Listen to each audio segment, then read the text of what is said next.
Lila Growler? Yes, Lila Growler here is going to talk to you about my favorite animal, the chicken. 2, 1, ignite.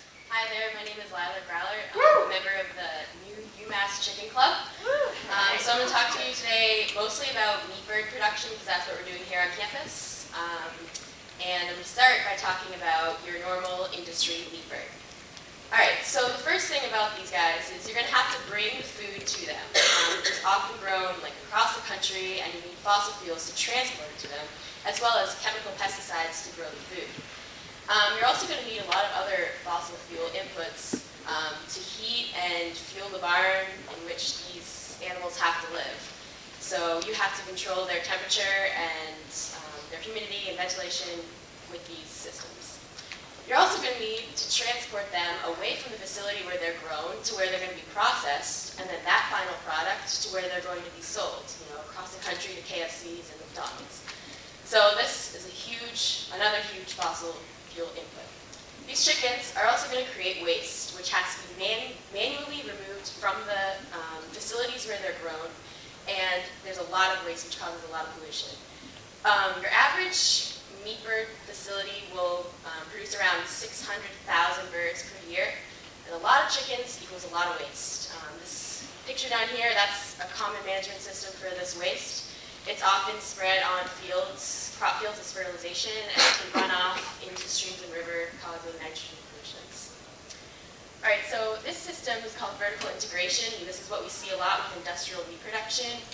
It's when one company like Tyson or Purdue controls all aspects of the industry, from hatching to feeding to slaughtering. It causes the producers to not really be self-sustaining because they have to rely on these companies. So how do you break free from this system? Well, you can go to the farm and buy your own eggs, or you can grow your own. And it's really a piece of cake. So I'm going to talk to you about what we're doing here at UMass. But there's a few ways you can do it. You can raise chickens, you can let them out in your backyard and just have them run free. That works. You can have a permanent coop situation. There's a lot of different options. Or you can use a chicken tractor, which is what we do here at UMass. This is our chicken tractor. We built it from some salvaged soccer nets, so it didn't cost us anything. And the purpose of this is to optimize nutrition on pasture. So you move it around every day, and they get lots of nutrients, so don't waste anything, and it also fertilizes the pasture. So let's look at our new cycle. The sun is our fuel. It fuels the food for the chicken as well as the light and the heat for the chicken instead of fossil fuels. And it also feeds bugs and critters that they're going to eat, which gives it a very diverse nutrition. So it's a cycle instead of a linear system, and the chicken then poops and fertilizes its own food, which is pretty cool. You are also part of this cycle. You harvest the chicken, whether it's for meat or eggs, and get energy from that. And you can go back into the cycle by using your food waste to either feed the chicken, because they're omnivores, or to fertilize the pasture, which they will later eat. So besides being a very sustainable system, there are some other good things about raising birds on grass. It's good for their welfare because they can display a lot of natural behaviors like dust bathing and foraging, things like that. There's also some health benefits to the chickens that are kind of excluded, but I don't really intend to go with them.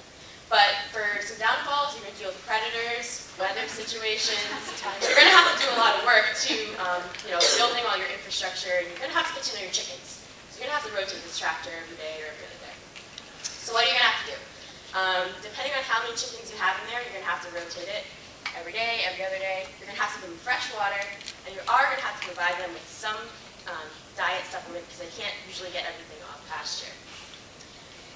So there's a few breeds you can get. These guys are the normal industry bird. They're Cornish rock cross. They grow really, really fast, and they get really, really fat, and they're delicious. It only takes 6 to 8 weeks to raise, but they are kind of lazy out there on pasture compared to these guys, which are a mixed heritage breed, which is an older genetic line. They take longer to raise, around 11 to 12 weeks.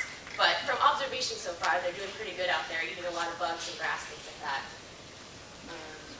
So when you're done, you're going to have to slaughter if you're doing it for meat, and there's a few ways you can do it. You can do it in your own backyard, you can bring them to a slaughterhouse, or you can rent this thing called the Mobile Poultry Processing Unit.